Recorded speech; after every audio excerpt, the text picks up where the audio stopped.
1984, capítulo 12. Winston olhou em torno do quartinho mal ajambrado sobre a loja do Sr. Charrington. Ao lado da janela, a cama enorme fora feita com cobertores esfarrapados e um travesseiro sem fronha. O relógio antigo, de mostrador de 12 horas, tic-taqueava na lareira. No canto, sobre a mesa de abrir, o peso de papéis que ele comprara na última visita cintilava suavemente na semi-obscuridade.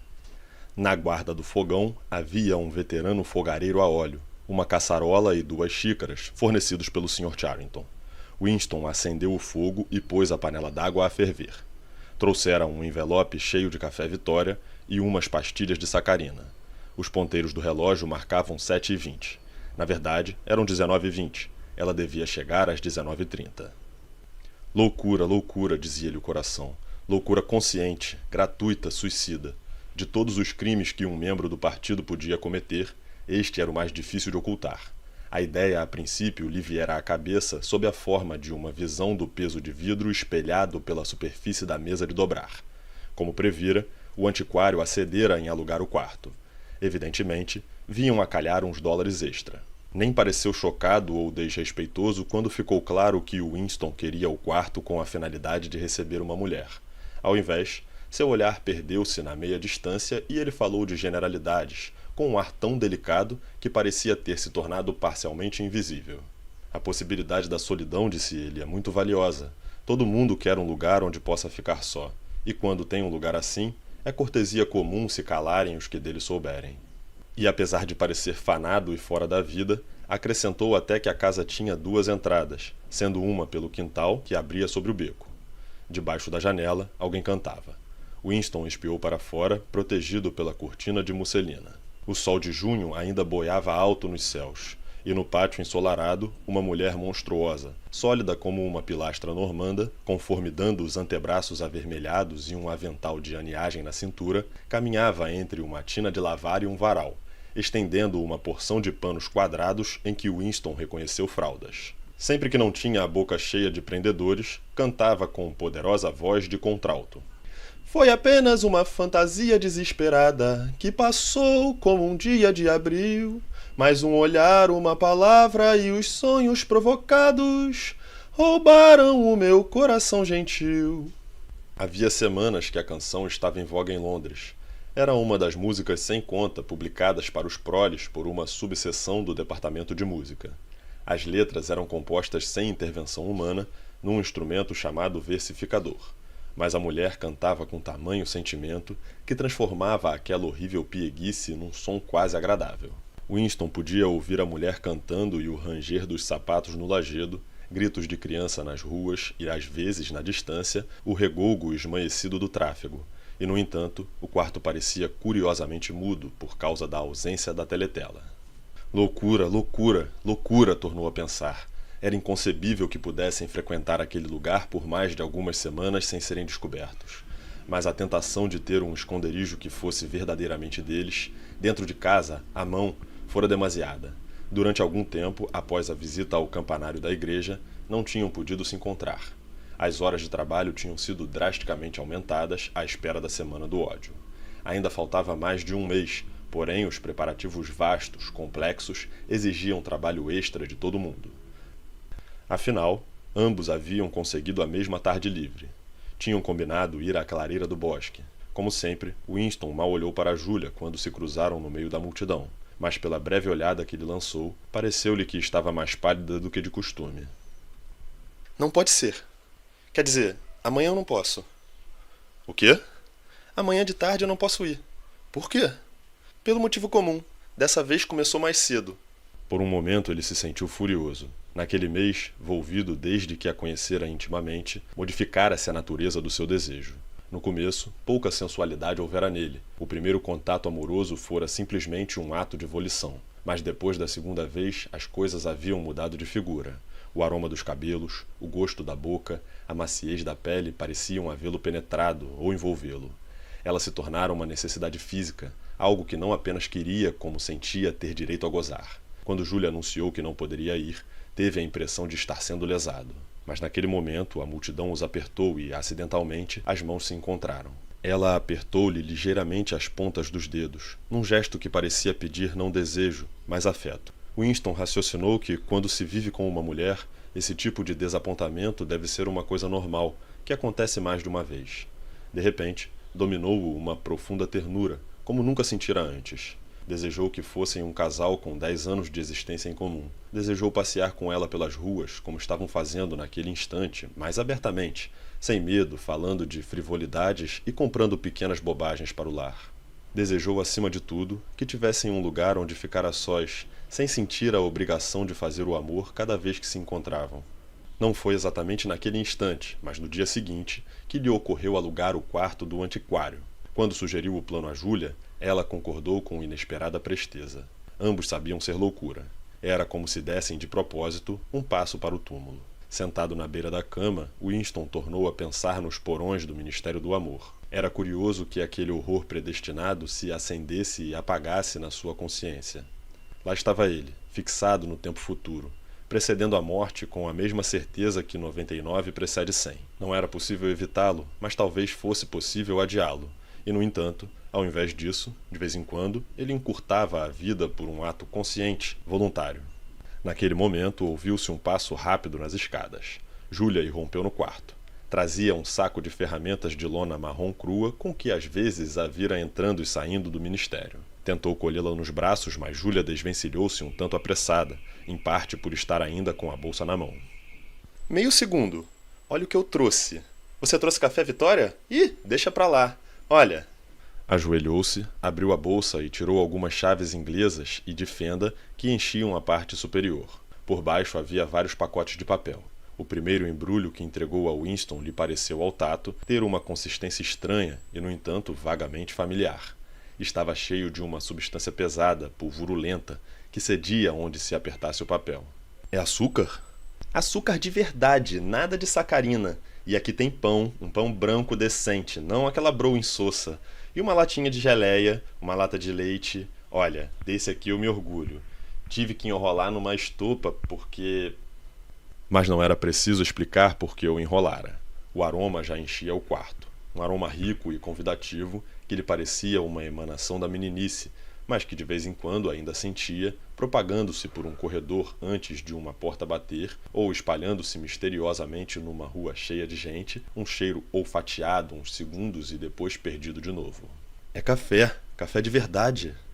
Café do partido interno, 1 quilo inteiro aqui. Como conseguiste arranjar tudo isso? É tudo pro partido interno. Não há nada que aqueles suínos não tenham. Nada. Mas naturalmente os garçons e os empregados afanam as coisas e... Olha, trouxe também um pacotinho de chá. Winston acocorara-se ao pé de Júlia, rasgou um bico do pacote. Chá mesmo, não são folhas de amora. Tem rodado muito chá por aí. Capturaram a Índia, sei lá. Mas escuta, querido, eu quero que você me dê as costas 1 minutinho. Vai pro outro lado da cama. Não vai pra janela e não olha enquanto eu não te disser. Winston ficou olhando distraído através da cortina de musselina. Lá no pátio, a mulher dos braços avermelhados continuava marchando da tina para o varal e vice-versa. Tirou 2 prendedores de roupa da boca e cantou com profundo sentimento. Dizem que o tempo tudo cura, dizem que sempre se pode esquecer, mas os sorrisos e lágrimas, anos a fio, ainda fazem o meu coração sofrer. Sabia de cor a estúpida canção. A voz subia boiando no doce ar estival, muito afinada, carregada de uma espécie de feliz melancolia. Tinha-se a impressão de que ficaria perfeitamente contente se a noite de junho fosse infindável e inesgotável o monte de roupa suja para ali ficar 1000 anos, pendurando fraldas no varal e cantarolando bobagens. E Winston achou curioso o fato de nunca ter ouvido um membro do partido cantar a sós espontaneamente. Isso teria parecido ligeiramente inortodoxo, uma excentricidade perigosa, como falar sozinho. Talvez fosse apenas quando as pessoas estão próximas da fome que sentem o desejo de cantar. Já pode virar! Ele voltou-se e por um segundo quase não pôde reconhecê-la. Francamente, esperara vê-la nua, mas Júlia não estava nua. Operara uma transformação muito mais surpreendente. Pintar o rosto. Devia ter ido a uma loja do bairro proletário e comprado um jogo completo de cosmética. Passara batom forte nos lábios, ruge nas faces, pó de arroz no nariz, até havia, em torno dos olhos, um toque de tinta que os realçava. A maquiagem não fora bem feita, mas nesse particular, Winston não tinha grandes exigências. Não havia nunca visto ou imaginado uma mulher do partido usando cosméticos. Era espantosa a melhora do seu aspecto. Com os retoques de cor aqui e ali, Júlia não só apenas se fizera muito mais bonita, como, sobretudo, mais feminina. O cabelo curto e o macacão masculinizante apenas davam destaque a esse efeito. Quando a tomou nos braços, uma onda de violeta sintética lhe invadiu as narinas. Lembrou-lhe a semi-escuridão de uma cozinha no subsolo e a boca cavernosa de uma mulher. Era o mesmo cheiro, mas não importava. E perfume também? Sim, querido, perfume também. E sabe o que eu vou trazer da próxima vez? Vou arranjar um vestido de verdade. Vestido de mulher. Não sei ainda onde. Eu vou usar, em vez dessas calças horrorosas, eu vou usar uma meia de seda e sapato de salto alto. Nesse quarto eu vou ser mulher, não uma militante do partido. Jogaram a roupa para o lado e se aboletaram na vasta cama de mogno. Era a primeira vez que ele se despia de todo em presença dela. Até então, tivera muita vergonha do corpo pálido e magro, das varizes saltadas na barriga da perna e a mancha acima do tornozelo. Não havia lençóis, porém o cobertor sobre o qual se haviam deitado era puído e liso. O tamanho e a elasticidade da cama os encheram de espanto. Com certeza está cheia de percevejos, mas o que importa? Não se viam mais camas de casal, exceto na casa dos proles. Winston algumas vezes dormira numa na infância, Júlia jamais, tanto quanto podia se lembrar. Dali a pouco adormeceram. Quando Winston acordou, os ponteiros do relógio indicavam quase 9. Não se mexeu, porque Júlia estava dormindo com a cabeça apoiada na curva do braço dele. A maior parte da maquiagem se transferira para a cara dele e o travesseiro. Porém, uma mancha de ruge ainda realçava a beleza das maçãs do rosto de Júlia. Um raio amarelo do sol poente atravessava oblíquo os pés da cama e iluminava a lareira, onde fervia ruidosamente a água da caçarola. No pátio, a mulher se calara, porém débeis gritos de criança ainda flutuavam no ar, vindos da rua. Winston ficou a meditar vagamente se no passado abolido fora normal dormirem numa cama assim, na fresca da noite de verão, um homem e uma mulher sem roupa, fazendo o amor quando quisessem, falando do que bem entendessem, sem sentir nenhuma obrigação de levantar, simplesmente largados no leito, ouvindo os ruídos pacíficos lá de fora. Não era possível que tivesse havido uma era em que tais coisas fossem comuns. Júlia acordou, esfregou os olhos, ergueu-se num cotovelo para olhar o fogareiro. Metade da água evaporou. Daqui a pouco eu faço um café. Ainda temos 1 hora. A que horas cortam a luz do teu prédio? Às 23h30. Na minha hospedaria, às 23. Mas precisa chegar mais cedo, porque... Ei, sai, bicho sujo! Ela, de repente, enredou-se na cama, apanhou um sapato do chão e atirou-o com força a um canto, com um gesto vigoroso, juvenil, como ele a vira fazer jogando o dicionário em Goldstein aquela manhã, durante os 2 minutos de ódio. Que foi? Um rato! Mostrou o focinho ali naquele buraco de rodapé. Tá vendo o buraco? Ratos? Nesse quarto? Andam por toda parte, vivem até na cozinha da pensão. Alguns bairros de Londres pululam de ratos. Sabia que eles atacam criancinha? Pois é, atacam. Em algumas dessas ruas, uma mulher não tem coragem de deixar um filho sozinho 2 minutos. São os grandões, pardos, os piores. E o mais horrível é que os brutos... Chega! Querido, você tá pálido. O que aconteceu? Tem nojo de rato? De todos os horrores do mundo, um rato... Ela apertou-se contra ele e enrolou as pernas e os braços nele, como se para tranquilizá-lo com o calor do seu corpo. Ele não reabriu os olhos imediatamente. Por alguns momentos, tivera a sensação de voltar a um pesadelo que se repetia ciclicamente na sua vida. Era sempre a mesma coisa. Estava parado diante de uma muralha de trevas, e do outro lado da muralha havia algo insuportável, algo demasiado horrível para se fazer face. No sonho, a sua sensação mais profunda era sempre de auto-engano, porque de fato não sabia o que havia atrás da muralha de treva. Com um esforço fatal, como se arrancasse um pedaço do próprio cérebro, poderia ter trazido o mistério à luz, mas sempre acordava sem descobrir o que era. De certo modo, porém, ligava-se com o que dizia Júlia quando a interrompera. Desculpa, não é nada. Não te preocupes, querido. Eu não vou deixar esses bichos entrarem aqui. Vou calafetar o buraco com aninhagem antes de sairmos. E da próxima vez, eu trago um reboco e tapo o orifício direitinho. Já fora meio esquecido o instante negro de pânico.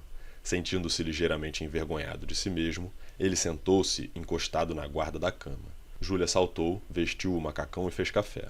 O cheiro que se elevou da caçarola era tão poderoso e inebriante que eles fecharam a janela, não fosse alguém senti-lo e começar a especular. Ainda melhor que o sabor do café era a textura sedosa que lhe dava o açúcar, de que Winston quase se esquecera após tantos anos de sacarina. Com a mão no bolso e segurando uma fatia de pão com geleia na outra, Júlia passeou pelo quarto, dando olhadas indiferentes à estante de livros, indicando a melhor maneira de consertar a mesa dobradiça, atirando-se na velha poltrona estofada para ver se era confortável e examinando o absurdo relógio de 12 horas com uma espécie de chacota tolerante. Levou para a cama o peso de papéis para examiná-lo à luz melhor. Ele tomou-o fascinado, como sempre, pelo aspecto macio de água de chuva do vidro secular. — O que é isso? — Não creio que seja nada. Quer dizer, não creio que tenha servido para nada. É por isso que eu gosto dele. É um pedacinho de história que se esqueceram de alterar.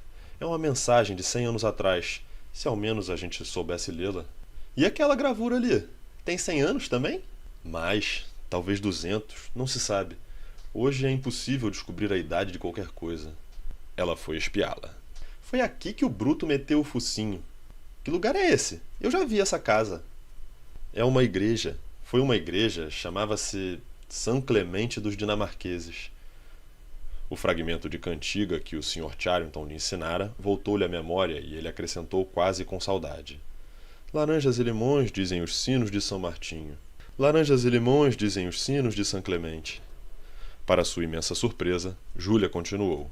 Me deves 3 vinténs, dizem os sinos de São Martinho. Quando me pagarás, dizem os sinos de Old Bailey. Não me lembro como continua, só sei que acaba assim. Aí vem uma luz para te levar para a cama. Aí vem um machado para cortar a sua cabeça. Parecia um santo e senha, mas devia haver outro verso depois de os sinos de Old Bailey. Talvez conseguisse arrancá-lo da lembrança do Sr. Charrington, se o espiaçasse bem. Quem te ensinou isso? Meu avô. Costumava cantar essa cantiga quando eu era menina. Foi vaporizado quando eu tinha 8 anos. Ou pelo menos desapareceu. O que será limão? Eu já vi laranja. É uma espécie de fruta redonda, amarela, com casca grossa. Eu me lembro do limão. Era bem comum até 1950 e pouco. Era tão azedo que só de cheirar a gente ficava com a boca amarga. Aposto que esse quadro tem bicho por trás. Um dia desse eu arranco daí e dou uma boa limpada. Acho que já é hora de irmos embora. Preciso tirar essa tinta da cara. Ai, que chatura. Depois eu tiro o batom do seu rosto. Winston só levantou dali a uns minutos. O quarto escurecia. Voltou-se para a luz e ficou examinando o peso de papéis. O que lhe oferecia inexaustível interesse não era o fragmento de coral, porém o interior do vidro em si. Tinha tremenda profundidade e, no entanto, era quase transparente como o ar, como se a superfície do vidro fosse a abóbada celeste, contendo um pequeno mundo, completo com a sua atmosfera. Winston tinha a impressão de poder penetrá-lo, e de fato estava nele, junto com a cama de mogno e a mesa dobradiça, o relógio, a gravura em aço e o próprio peso de papéis. O peso de vidro era o quarto em que estava, e o coral era a vida de Júlia e a dele, fixadas para a eternidade no coração do cristal.